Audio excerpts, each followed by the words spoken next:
ئەو چیرۆکە کامەیە دەبێت لە ژیانی هەموماندا ببێتەوانە. ژن و پیاوێک دوای 14 ساڵ لە هاوسەرگیری چی ڕوودەدات لە ژیانیاندا؟ مردنی منداڵێک چۆن بوو بە ئامۆژگاری بۆ گەڕانەوەی پیاوێک.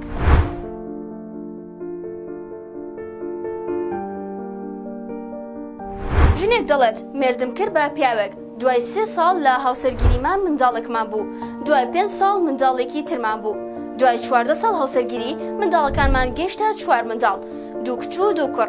مردەکان کوڕەکانی زۆر خۆش دەویست، بەڵام بۆ کچەکان وانە بوو. لە بازارێکی دوو لەفەی بۆ کوڕەکان دەکڕی، بەڵام یەک لەفەی بۆ کچەکان دەکڕی. زۆرترین شتی بۆ کوڕەکان دەکرد، بەڵام بۆ کچەکان نە. دوای ئەوەی کچەکان تەمەنیان بوو بە سەرووی 10 ساڵ، هەستیان بەم جیاوازیە کرد. جارجار دەیان گوت دایکە گیان بۆچی باوکم ئێمەی خۆش ناوێت. منیش وەڵام نەدەداناوە، چونکە خۆم پێ نەدەگیرا و لای ئەوان گریانم دەهات. ڕۆژێک چوین بۆ بازار، کاتێک چوونە مەتعەم داوای کەباب و قەری بۆ کوڕەکان کرد، بەڵام بۆ کچەکان برنج و شلەی سادەی داوا کرد. دوایش پێی دەگوتن چەوری بۆ ئێوە خراپە. ڕۆژێک یەکێک لە کچەکانم لەناو حەوزی ئاوی ماڵەوە خنکا و ماڵ ئاوایی لێکردم.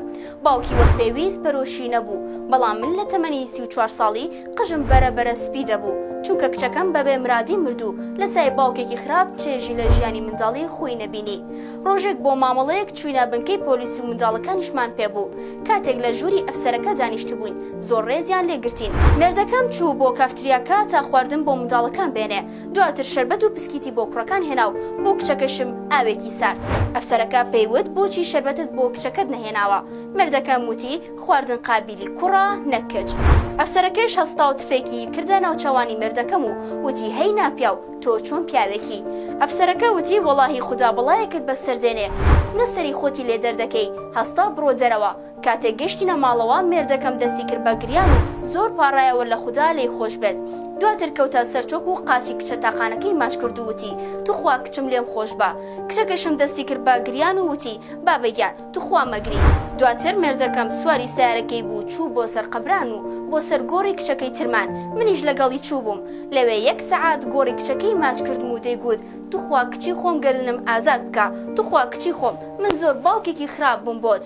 پاشان هەمومان لێی خۆش بوون، دەستی کرد بە نوێژ و عیبادەت و هەموو ڕۆژێک دەچووە مزگەوت، داوای لە خۆشببوونی لە خوددا دەکرد. ئەو کچەی کە ماوە حورمەتی زۆر لێ دەگرێت و ڕۆژانێک دەستی ماچ دەکات. بەڵام من کە پێشتریش جیاوازی با کچ و کوڕەکان دەکرد، قەت بێڕێزیم پێ نەدەکرد، چونکە مێرد مقەدەسە و پیرۆزە. ڕۆژانێش بە بەردەوامی دڵنەوایی دەدەمەوە، ئەگەر شێتیش ببێ من هەر خزمەتی دەکەم. بەڵام سوبحان الله، کاتێک کچەکەم دەست دەخاتە سەرسەری باوکی، ڕێک ئارام دەبێتەوە و پشوو دەدات و خەوی لێ دەکەوێ. بۆیە دکتۆرەکانیش پێیان وتووە تا کە چارەسەری تۆ ئەو کچەتە کە ماوە. ئێستا کاتی ئەوە نیە هاوسەران و خێزانەکان گرفتەکان وەلا بنێن و بیر لە خۆشیەکانی ژیانی خۆیان و منداڵەکانیان بکەنەوە؟